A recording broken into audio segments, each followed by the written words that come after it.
Do men pull away just because of bad logistics? We're going to answer this question from Angela in Michigan. Hi, I'm Angela. I've been single for 2.5 years. I started on the dating apps 6 weeks ago. I've been out on 14 first dates and a handful of second dates. All of them have been duds except for one. Over the course of 5 days, we met on the app.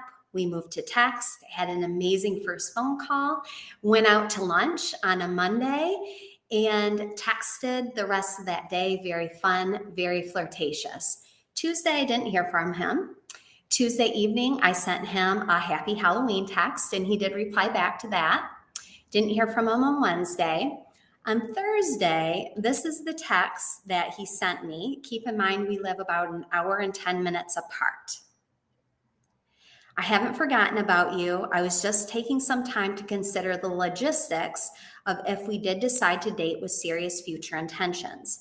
I haven't figured out how we would get around the fact that we both have young kids and our lives are pretty much stuck in the area we currently live. I know you have huge family support down there. I have the same. Just things I'm considering before we run off and fall in love. LOL. We've texted a couple times since then. We've had one phone conversation. I feel like he's forfeiting the game before we even took the field. I know logistics are important, but not as important as connection at the beginning of the relationship. What are your thoughts? And is there anything I can do or say to maybe encourage him to ask me out on a second date? Well, Angela, I feel like the first thing to keep in mind is it's been one lunch date.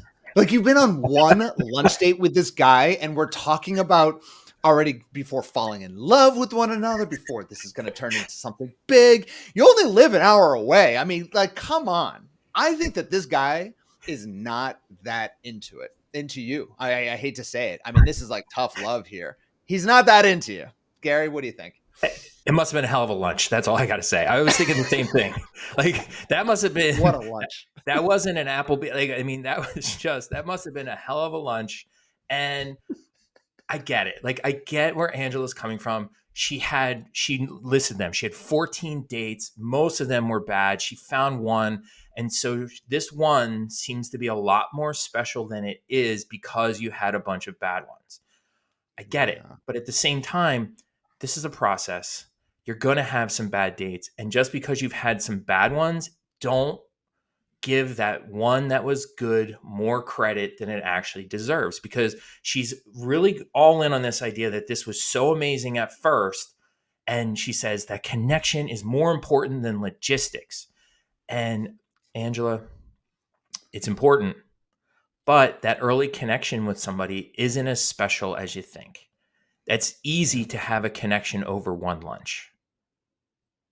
Right. And the thing is, like, the logistics are not so bad that we're talking he lives 6 hours away or a 12-hour flight. I mean, we've heard it all, Gary, over the years, where there's massive mountains to be moved to make things happen. We're only talking about an hour away, and it's only been one date. And what I'm hearing is that after that date, he didn't really follow through on any type of pursuit towards you. You got into chaser mode, and he's like, nah, I'm not really sure. There's kind of this hour in the middle of us, and, I'm not really sure. And so I think that there's a flaw in your question. And the question is, how do I get him to ask me out on a second date? And I think that that's just the wrong question to be asking.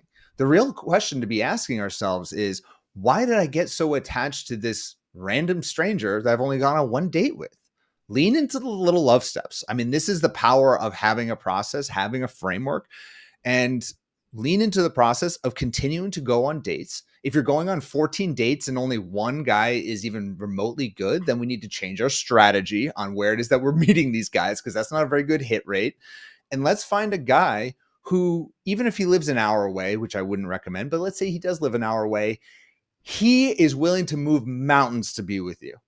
Right. That's the strategy here. And it's not to, how do I get this guy who's like, meh, he's pulling away. How do I get him to like me?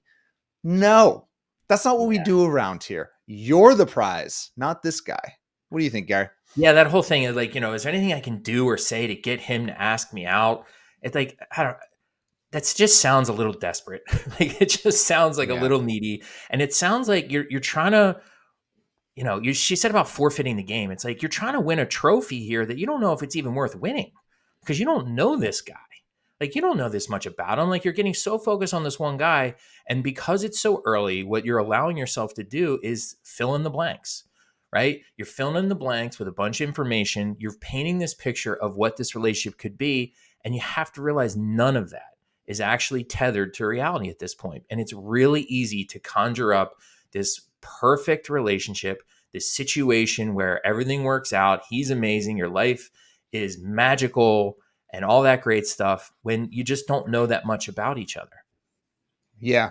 And for him to say all of these words like, before we fall in love, or I believe he said something like that, right? Yeah. Before we Yep. fall for each Mhm. other.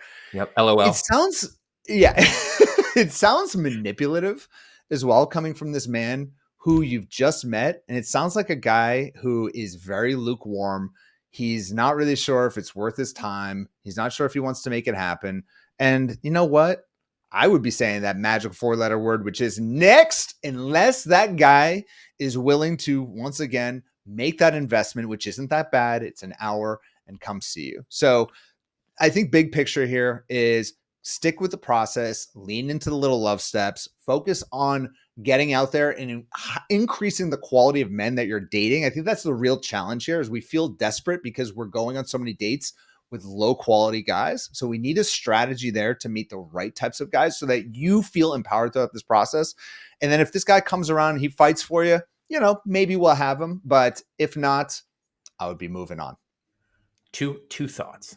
One reasonable, one a little crazy, but I'll start with the reasonable one first. So she said she had 14 first dates and this is the only one that worked out. I would actually kind of go back to those other first dates and wonder why some of those didn't work out because like you said, that's not a very high hit rate. And so I'm wondering how out of these 15 people, you ended up picking this one guy and let all the other ones go. Like, are you missing things in those other guys? What qualities are you optimizing for? What are you actually looking for? And are you prioritizing the right things?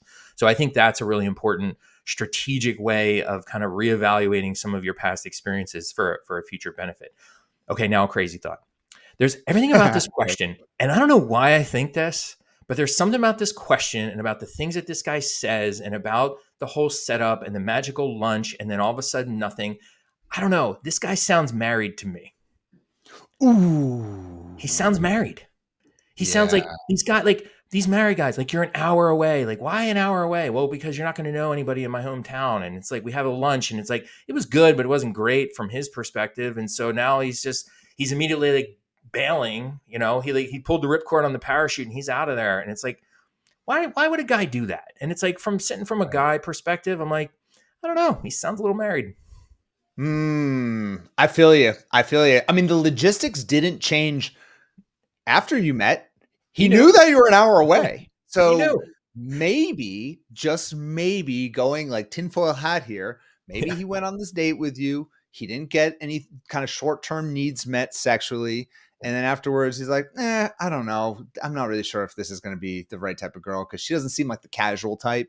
She seems like more of like the girl I'd have to like really put an effort Work on. for, Yeah. work on. I don't feel like doing that and move on. So all signs to me lead to, move on next, unless this guy fights for you.